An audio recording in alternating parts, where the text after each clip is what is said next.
तो देखो आप सबसे पहले बालगृह में क्या लिखा हुआ है कि निरुक्ति इसकी क्या है कि ग्रह उपादाने धातु ग्रहणातिथि ग्रह।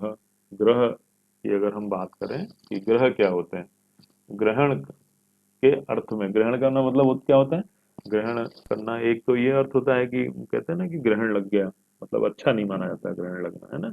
और दूसरा क्या होता है, ग्रिप। ग्रहण का अर्थ होता है ग्रिप, यानी पकड़ना या जकड़ना जिसको आप कहते हो, ठीक है, कि किसी ने जकड़ लिया हो। तो यहाँ पर किसको जकड़ लिया है, बच्चे को जकड़ा है। और किसने जकड़ा है, एक जो है वो अदृश्य शक्तियां हैं जिन्होंने बच्चे को मतलब जकड़ लिया है, जिसके कारण वो बीमार है। तो वही लिखा हुआ है कि शिशु को ग्रहण करती हैं, शिशु पर आक्रमण करती हैं। ठीक है, वाग्भट के अनुसार ग्रह केवल सूक्ष्म दृष्टि शास्त्र पूत कक्षु, वेरी वेरी इंपॉर्टेंट है, इसको अंडरलाइन कीजिए।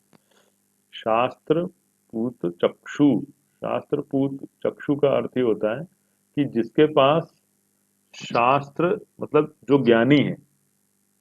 अरे ऐसा मतलब कोई किसी के पास अलग से आंखें नहीं होती हैं, कहने का मतलब है कि निगाह जो है वो होनी चाहिए देखने की, तो उसकी बात हो रही है यहाँ पर। ठीक है, शास्त्र पूत चक्षु, ठीक है। तो ये वाग्भट ने बताया है कि उन्हीं से केवल इनका दर्शन किया जा सकता है, जैसे सामान्य नेत्रों से यदि आप देखना चाहेंगे तो इसको आप देख नहीं सकते। ठीक है, ये अंडरलाइन कीजिए। उसके बाद देखिए आप कि इसमें लिखा हुआ है कि शंकर और पार्वती द्वारा कार्तिकेय की रक्षा के लिए ग्रहों की उत्पत्ति की गई थी। तो ये एक पौराणिक जो है वो कथा है जिसमें ये कहा गया था कि चूंकि कार्तिकेय जो है वो उनका उनकी रक्षा करने के लिए बेसिकली शंकर और पार्वती ने इनका निर्माण किया था। अब हुआ क्या कि अब बच्चा है, बच्चा तो बड़ा हो गया बड़ा हो गया, तो अब उनका ये जो ग्रह थे ये तो बेकार हो गए सब, है ना। जो नैगमेश थे और ये थे, तो उन्होंने कहा भैया अब क्या करें, हम करें क्या। तो बोले आप ऐसा करो, पृथ्वी पे जो भी जो है अनादर करता है हमारा, या जो भी जो है वो पत्ते पत्ते का सेवन करता है या अपवित्रता से रहता है, यानी इन्फेक्शियस डिजीज, तो उनमें उनको जाकर के आक्रमण करो। ये मतलब उनके हिसाब से जो है वो एक मैंने आपको पौराणिक कथा का उल्लेख किया है इसमें।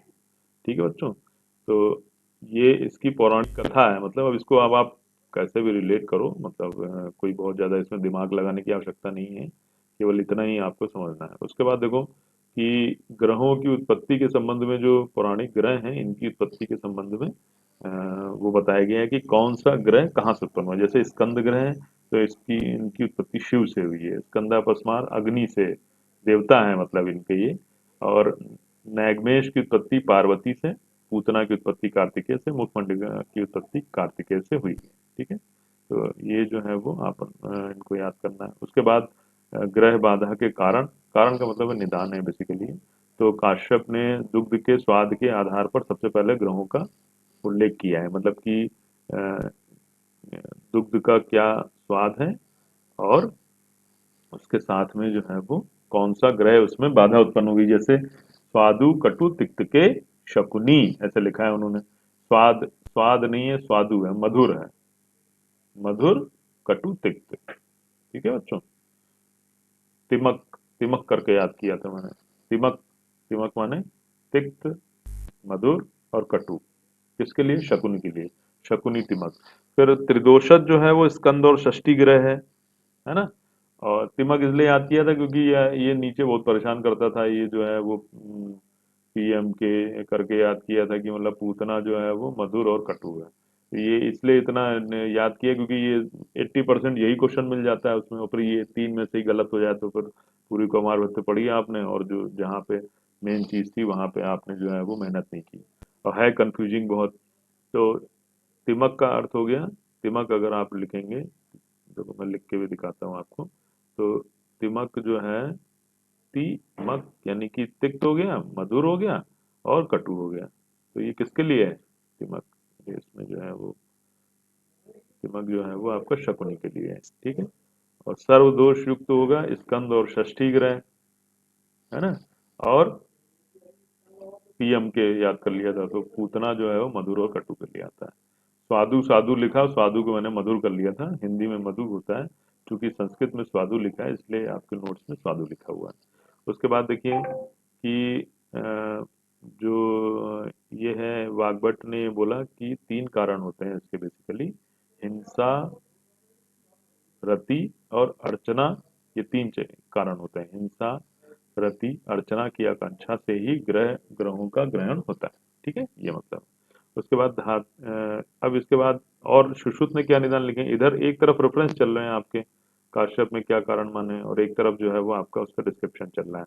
जैसे सुश्रुत ने लिखा है कि धात्री विषयक दुग्ध पान न कराना, ये धात्री से संबंधित कारण है। अहित आहार विहार करना। शिशु के विषयक कारण क्या है, शौच कर्म, मंगल कर्म, आचार कर्म, डरना, अधिक हंसना आदि, ये सब शिशु से संबंधित है। फिर उसके बाद जो है वो ग्रह बाधा के पूर्व रूप वर्णित किए गए हैं। तो पूर्व रूप में उन्होंने बोला कि तेषाम ग्रहिचिताम रूपम प्रततम रोदनम ज्वरा, इसको लगाइए, वेरी इंपॉर्टेंट है ये। तेषाम ग्रहिचिताम रूपम प्रततम रोदनम ज्वरा, है ना, कि इसके जो ग्रहण के जो कारण है वो क्या है कि प्रतत, प्रतत माने होता है कंटिन्यूअस, क्या होता है कंटिन्यूअस, कंटिन्यूअस जो है वो बच्चा रोए जा रहा है, रोए जा रहा है। और दूसरा क्या कारण है, दूसरा कारण ये है, मतलब उसका जो पूर्व रूप है, सॉरी, वो है आपका ज्वरा। ज्वर मतलब अब इन्फेक्शियस डिजीज है बच्चों, तो ये इन्फेक्शियस डिजीज में ज्वर जो है वो इसका कारण हो सकता है कि पहले से ही जो है वो पता चल जाए कि कोई भयंकर इन्फेक्शियस डिजीज होने वाला है। तो ये इसीलिए लिखा है प्रततम रोदनम ज्वरा, इसको अंडरलाइन कर लीजिए आप। ठीक है, उसके बाद देखिए शिशु का सतत रोदन। ठीक है, ये पेज शायद में आपको खत्म हो गया होगा, फिर 19 के बाद अब 20 पे आते हैं अपन, है ना। एक मिनट।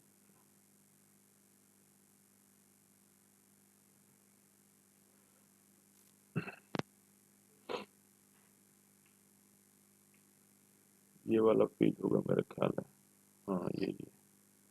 तो देखो लिखा है ज्वर का बना रहना, सतत ज्वर का बना रहना, मतलब कि ऐसा हो जाएगा कि बार फीवर जो है वो कंटिन्यूअस बना रहेगा। और उसके बाद देखिए कि स्त्री ग्रह को कुमारिका कहते हैं, है ना, स्त्री ग्रह को कुमारिका कहते हैं। और क्या लिखा है कि यह गर्भ व नवजात शिशु को नष्ट करते हैं।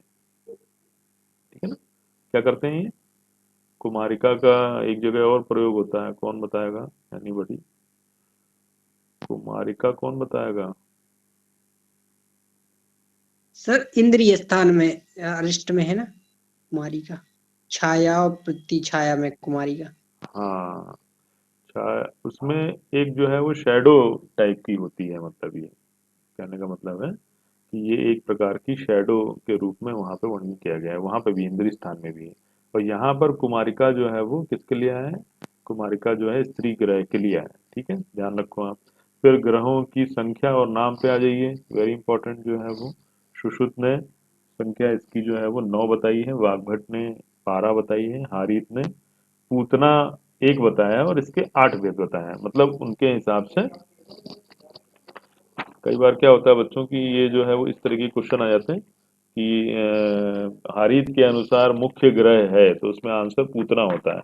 उसका रीजन यही होता है कि पूतना बताइए, नामोल्लेख पूतना का किया है, उसके बाद उसके 8 वेद बताए हैं, इनकी संख्या 8 हो गई। ठीक है, फिर भाव प्रकाश, माधव निदान और योग रत्नाकर, ये 3 ऐसे आचार्य हैं जिन्होंने इसकी संख्या कितनी बताई है, 9। काश्यप ने जो है वो गड़बड़ कर दिया है, इन्होंने 10 बताई हैं, और रेवती ग्रह को प्रमुख मानकर, वेरी वेरी इंपॉर्टेंट बच्चों, इसको जो है इस क्वेश्चन को आप नोट डाउन भी कर लीजिए। तो इसको आप मतलब ऐसे नोट डाउन करिए कि इसको भूले नहीं आप, उस तरीके से करिए कि रेवती को प्रमुख माना है ना।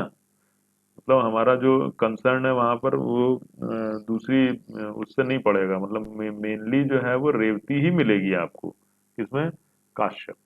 ठीक है, और जो ये संख्या है इस पे भी थोड़ा सा आपको प्रकाश डाल दूं।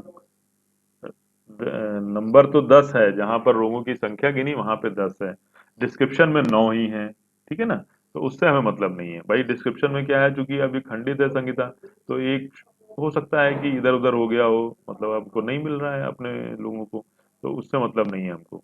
हमको किससे मतलब है? संख्या से मतलब है। तो काश्यप के द्वारा 10 बालग्रह का वर्णन किया गया है। उसके बाद रेवती को प्रमुख मान करके उसके 20 पर्यायों का वर्णन है। ठीक, चलो। उसके बाद देखो चरक में जो है वो ग्रह कितने हैं? अपरिसंख्य। मतलब चरक में उन्होंने कहा कि ग्रह इतने हैं कि आप जिनकी संख्या, जिनको आप काउंट नहीं कर सकते, है ना, इतने ग्रह जो हैं वो हैं।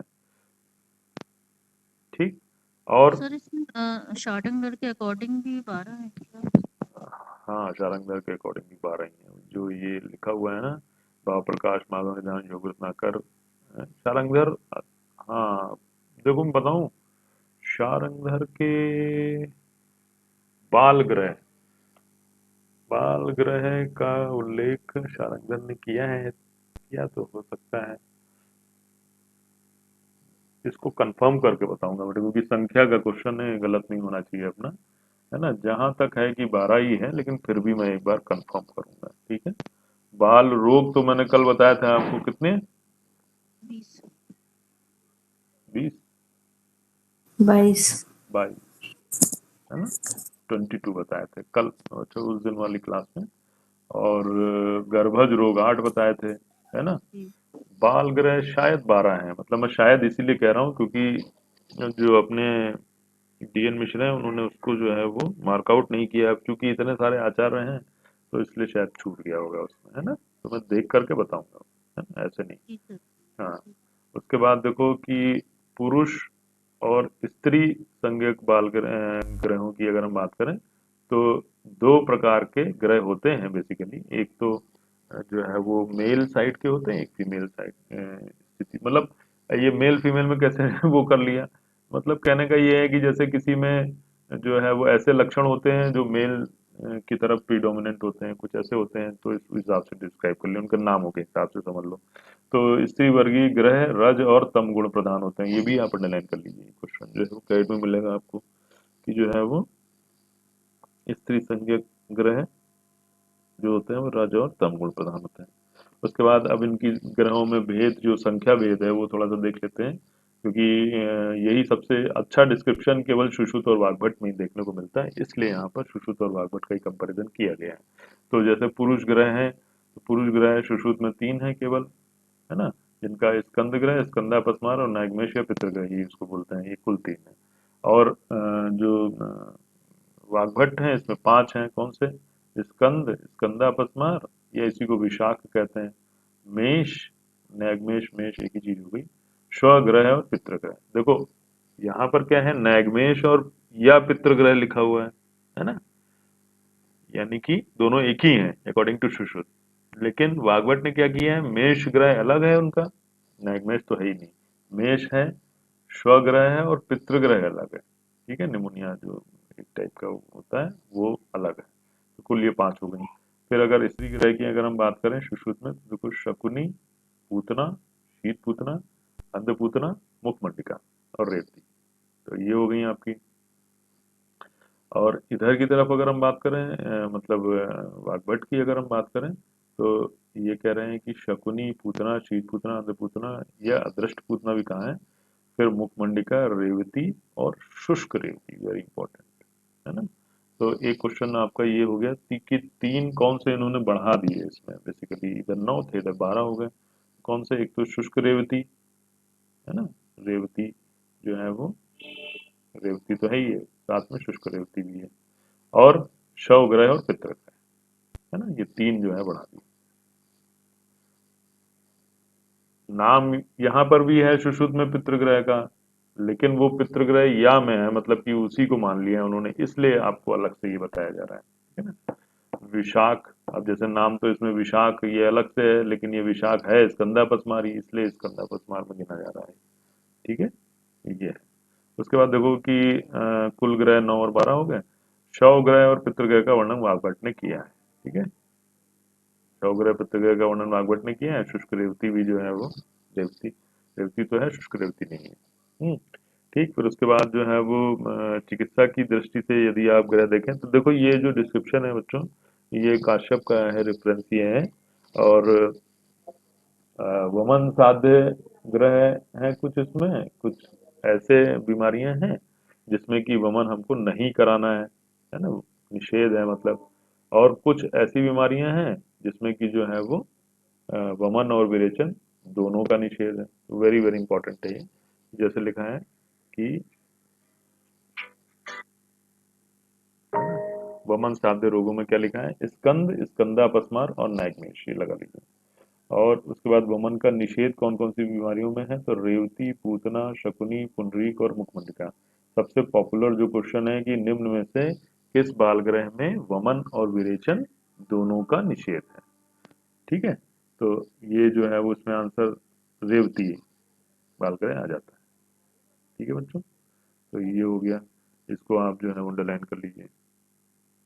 उसके बाद अब आप नेक्स्ट पेज पे आते हैं, जो कि जो मेन जो आपका टेबल है, ठीक है ना। और अगर ये कहूँ कि इस टेबल को आपको जो है वो रोज अगर आप थोड़ा थोड़ा देखेंगे, है ना, तो आपका जो है वो काम बहुत सारा हो जाएगा। तो इसलिए इसको आप अच्छे से इसको देखो कहाँ से शुरू है ये। एक मिनट, मैं जरा सेट कर लूँ पेज को जिससे कि आपको दिखाई पड़े, है ना। बाल ग्रह, है ना, स्कंद ग्रह से है।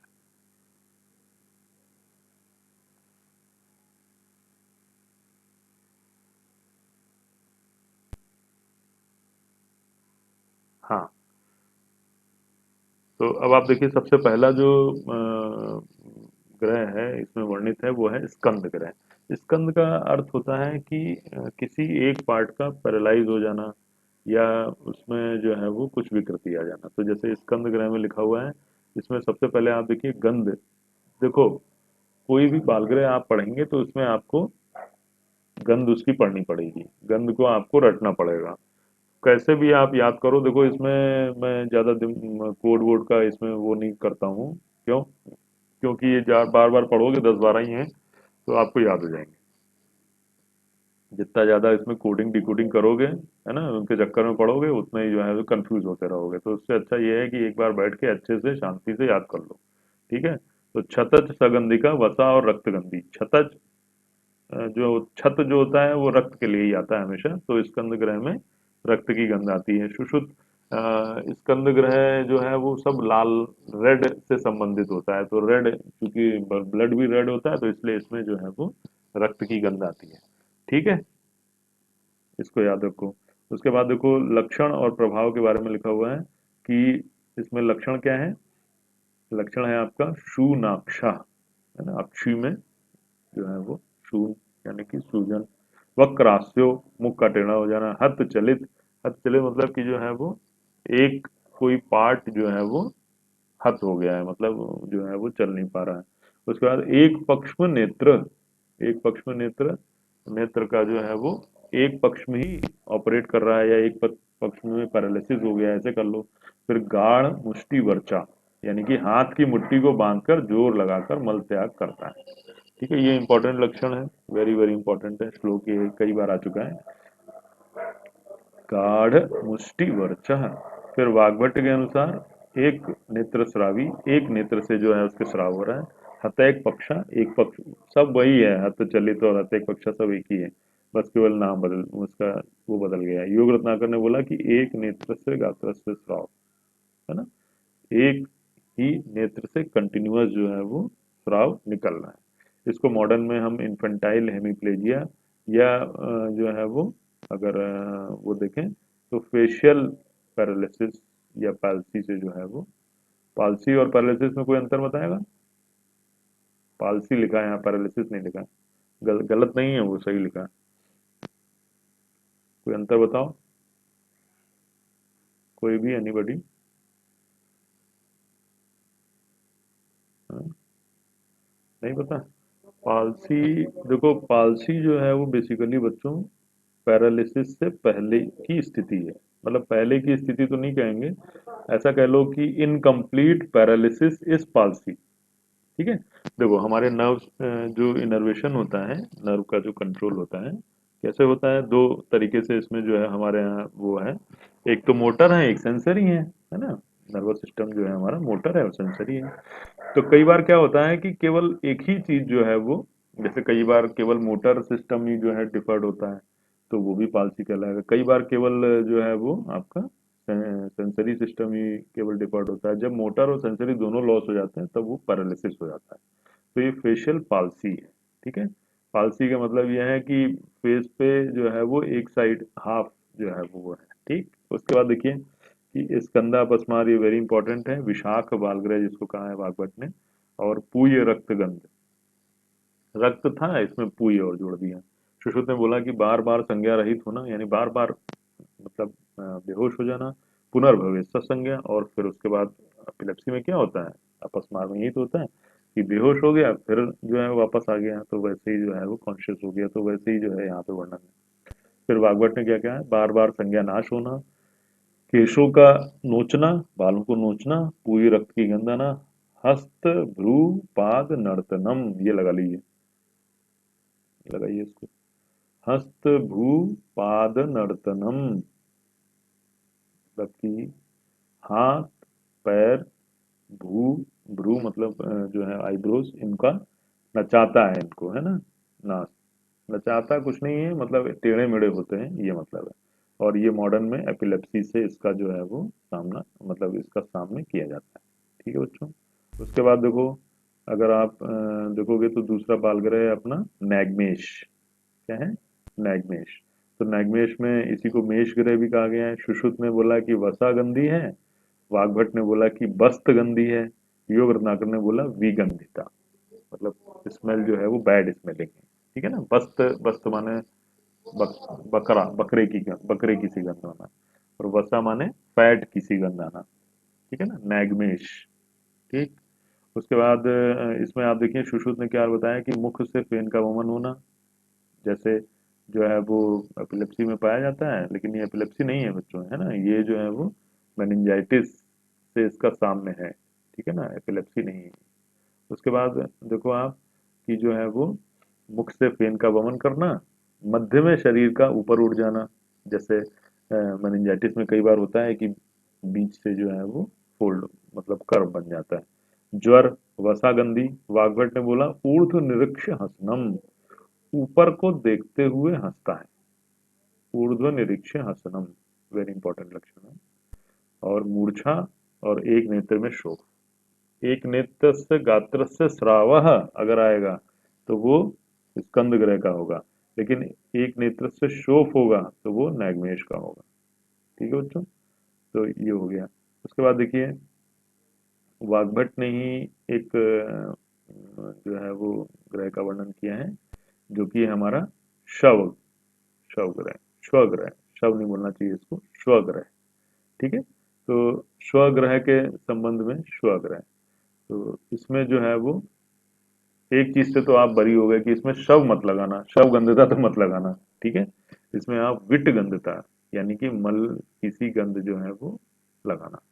श्व मतलब होता है स्वान या डॉग से यहाँ पे मतलब है। तो जो है वो ऐसी स्मेल जो कि जो है वो विट से संबंधित है, मल से संबंधित है, वो इसमें आएगी।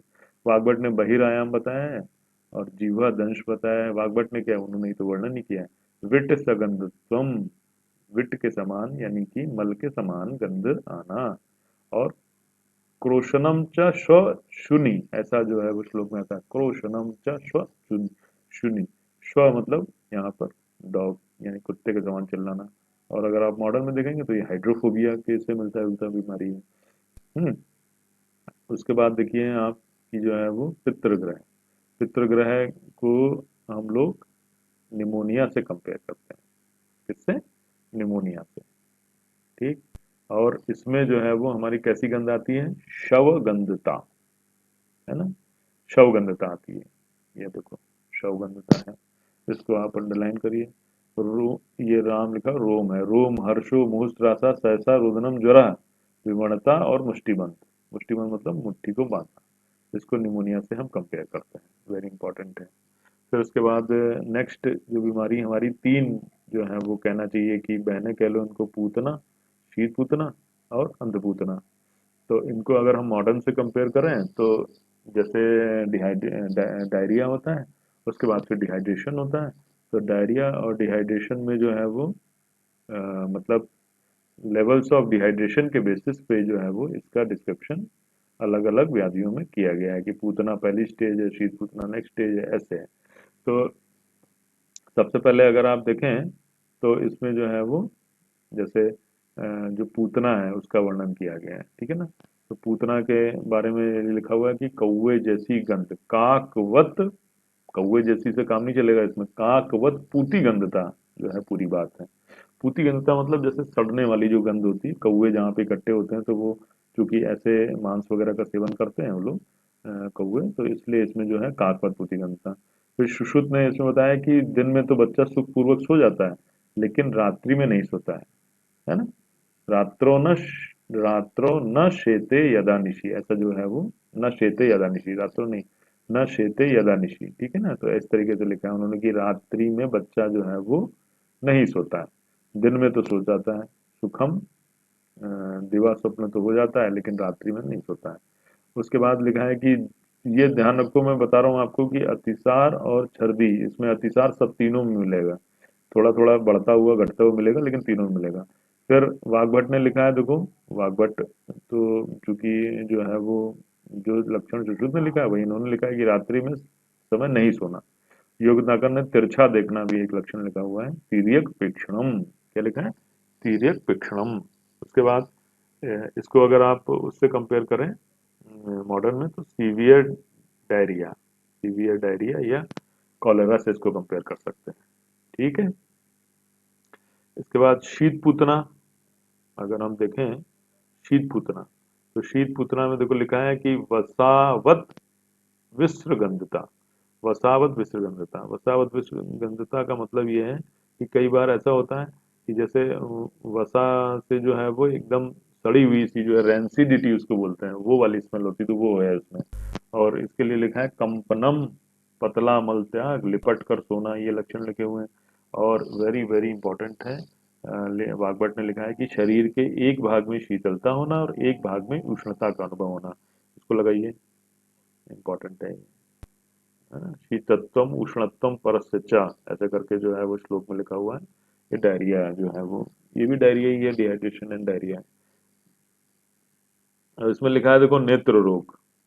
तो एक क्वेश्चन बच्चों गाइड में आपको मिलेगा कि निम्न में से किस बालगृह में नेत्र रोगों की उत्पत्ति होती है। तो उसमें ये मत लगाना, उसमें आप अंधपूतना मत लगा देना, है ना।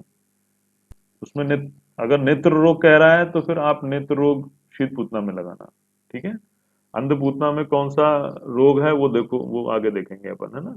तो ये नेत्र रोग का उल्लेख जो है वो शीत पूतना में लगेगा। उसके बाद अंधपूतना या गंधपूतना जिसको आप कह देते हैं, अंधपूतना या गंधपूतना एक ही चीज है, इसका वर्णन जो है वो किया गया है। तो इसमें बताया है कि मत्स्य जैसी गंध आती, कैसी गंध आती, मत्स्य मछली जैसी गंध आती, वसा गंधी और आम गंधी भी लिखा हुआ है।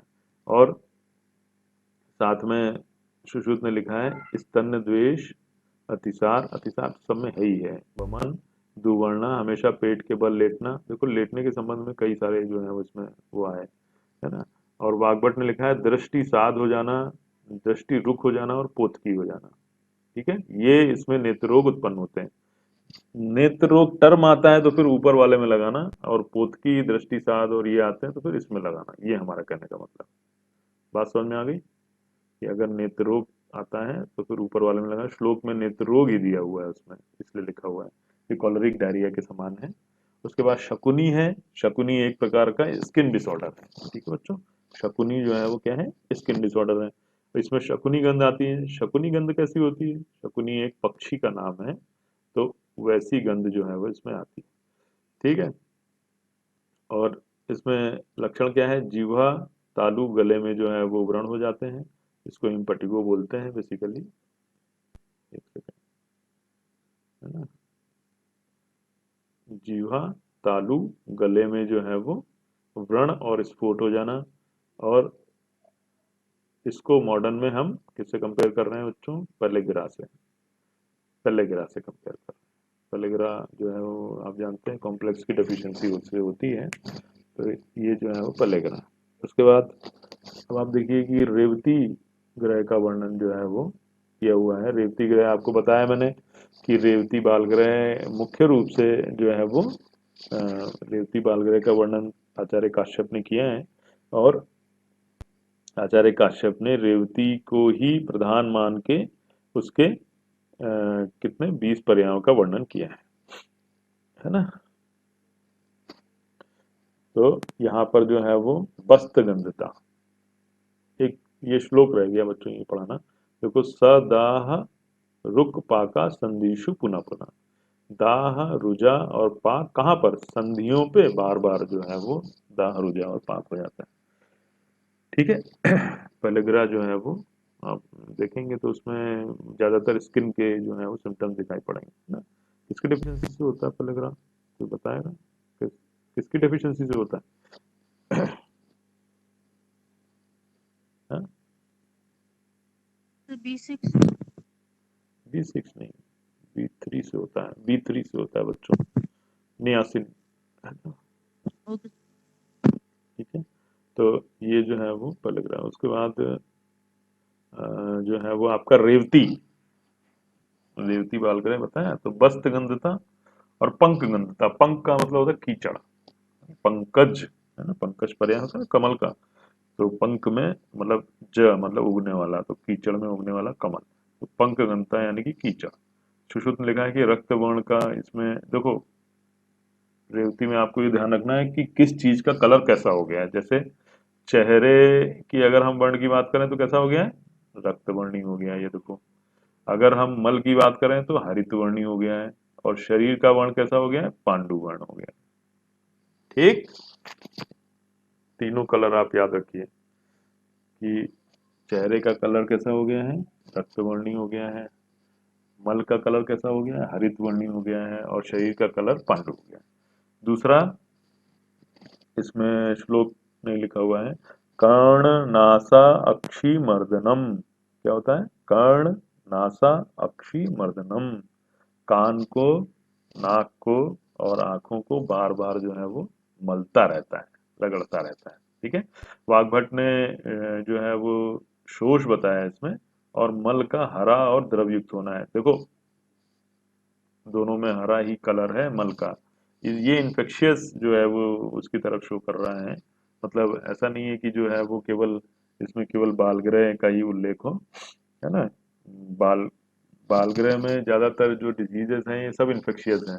तभी तो जो है इसमें पताका वगैरह फहराने का उल्लेख है ना। पताका फहराने का उल्लेख जो है वो बालगृह में केवल इसलिए है कि कहीं पे जैसे इन्फेक्शन हो गया किसी को, जैसे आजकल कोरोना हुआ तो क्या अपन ने किया, क्वारंटाइन कर दिया लोगों को, कंटोनमेंट जोन बना दिए। तो वो एक प्रकार का पताका फहराने से ये एक इंडिकेशन हो गया कि यहाँ पर जो है वो कोई इन्फेक्शियस डिजीज है, यहाँ से आप सावधान रहें। ठीक है, ये होता है। तो इसीलिए यहाँ पर जो है वो उन्होंने मल का हरा होना, ये एक प्रकार का इन्फेक्शियस वो है, शो है। हालांकि जो इसका मॉडर्न काउंटर पार्ट है वो इन्फेक्शियस डिजीज नहीं है, फिर भी किसी चीज की डेफिशिएंसी होती है फिर इन्फेक्शन होता है, ये मतलब है। फिर योग रत्नाकर ने बोला शरीर पर व्रण और स्फोट का होना। ठीक है, ये भी जो है वो इसका लक्षण है। और इसका कंपेरिजन जो है वो अपना परनीशियस एनीमिया से है। परनीशियस एनीमिया जो है वो अ, B12। हाँ B12 की डेफिशिएंसी से होता है बच्चों, है ना। और मेगालोब्लास्टिक,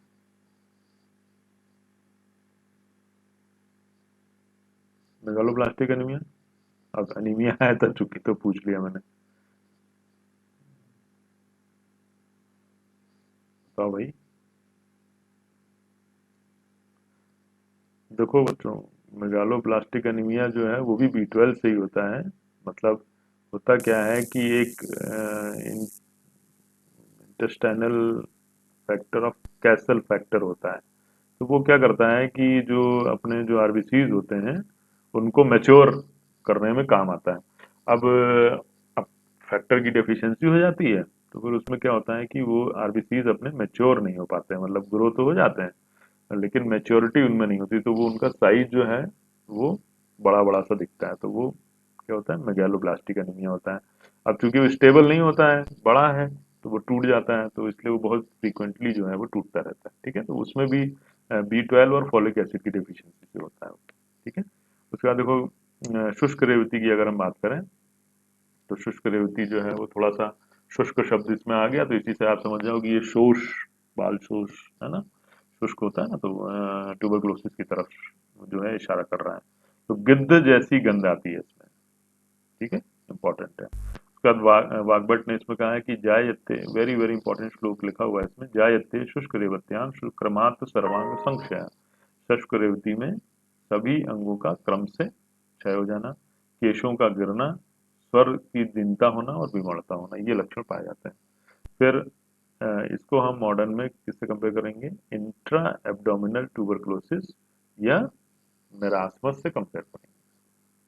इंट्रा एब्डोमिनल ट्यूबरकुलोसिस का मतलब है कि जो है वो, जैसे हमारा ट्यूबरकुलोसिस प्राइमरी कॉम्प्लेक्स होता है तो लंग्स में होता है, फिर उसके बाद वो कहीं ब्लड में जो है वो जा करके डिफरेंट डिफरेंट पार्ट्स में, तो ये एब्डोमेन में भी हो सकता है, आपका बोनी ट्यूबरकुलोसिस भी हो सकता है, मेनिंजाइटिस हो सकता है, तो उसमें से इंट्रा एब्डोमिनल ट्यूबरकुलोसिस इससे कंपेरेबल है। और धीरे धीरे सारे अंगों का क्षय होने लगता है, तो वो ट्यूबरकुलोसिस में आप देखते हैं, तो इसलिए इसको कंपेरिजन शुष्क रेवती से है।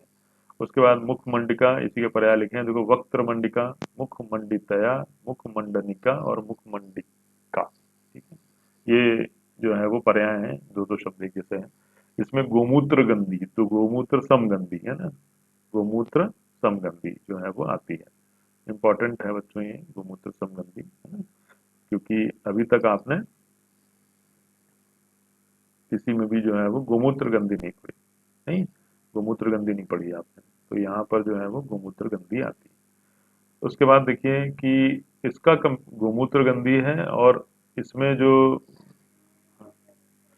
अ, जो वो है वो क्या लिखे हुए हैं, लक्षण क्या लिखे हुए हैं, मुख मंडितया पाणी पादस्य रमणीयता, सिराभिर समृते, है ना, सिराभिर समृते भिरचुर उदरता ज्वरा। इसमें देखो आपको फिर से मैं बता रहा हूँ, पाणी पादस्य रमणीयता, इसको अंडरलाइन कीजिए, इसको अंडरलाइन कीजिए, पाणी पादस्य रमणीयता, इसको अंडरलाइन कीजिए। रमणीयता का अर्थ पैर और हाथ, पानी मतलब हाथ होता है, तो हाथ और पैर जो है वो उसके कैसे दिखेंगे, रमणीय, रमणीय मतलब चिकने दिखेंगे, ये सब सूजन के कारण हो रहा है। और मुख मंडितया, मुख जो है वो ऐसे गोल सा हो जाएगा और स्निग्ध हो जाएगा, कल उस दिन बालशोष में आपको बताया था मैंने लक्षण। और सिर भिरा असित फिर चिर उदरता ज्वरा, देखो इसमें जो है इसको तोड़ तोड़ के पढ़ेंगे जब आप, तो आपको ये नजर आएगा कि उदर के ऊपर सफेद और काली रेखाओं का उत्पन्न होना, हिंदी में लिख लो आप, कोई दिक्कत नहीं है, कि उदर के ऊपर कैसी, ऐसे टेढ़ी मेढ़ी मतलब जो है वो लाल, सॉरी, सफेद और काली रेखाओं का उत्पन्न होना। ठीक है, और ज्वरा, ये ज्वरा है, ज्वरा क्यों है, क्योंकि ट्यूबरकुलोसिस है इसलिए ज्वरा है। ठीक है, प्रसन्न वर्ण वदना, ये भी एक लक्षण है इसमें, क्या है, प्रसन्न वर्ण वदना, और इसका जो कंपैरिजन है वो है आपका इंडियन चाइल्डहुड सिरोसिस से। अब ये बीमारी जैसे लुप्त सी हो गई है ना, लेकिन ये जब ये हुई थी तो केवल ये इंडियन बच्चों में ही होती थी, और इसमें केवल एक लक्षण मिलता था जिसका कि मतलब था कि सिरोसिस उत्पन्न हो जाती थी, तो वही जो है वो यहाँ पर बताएंगे। उसके बाद आप ये सारे बालग्रह आपके 12 जो है वो हो गए। अब आप देखिए इसमें कि ग्रहों की श्रेष्ठ चिकित्सा दैवप्राश्रय चिकित्सा होती है, काश्यप, हाँ, दैवप्राश्रय कर्म बताया गया उसमें, है ना। इसके अलावा इसमें जो वो सबसे पहले शुरू में आपको एक टेबल मैंने लिखवा दी थी, किसमें वमन कराएं, किसमें विरेचन कराएं, किसमें जो है निषेध है, वो आप देखिए। और इसके अलावा बालग्रह की चिकित्सा में और क्या उल्लेख होता है, तो बता देते हैं, आपको पूरी बात बता देते हैं, लेकिन वो चूंकि पीजी के पॉइंट ऑफ व्यू से इंपॉर्टेंट नहीं है इसलिए यहाँ पे वर्णित नहीं है। मतलब एग्जाम्स में कम आती है, कॉम्पिटिटिव एग्जाम में नहीं आती है, कम नहीं आती है, तो वहाँ पर उसमें बलि वगैरह का उल्लेख है कि चौराहे पर जो है वो बलि, स्नान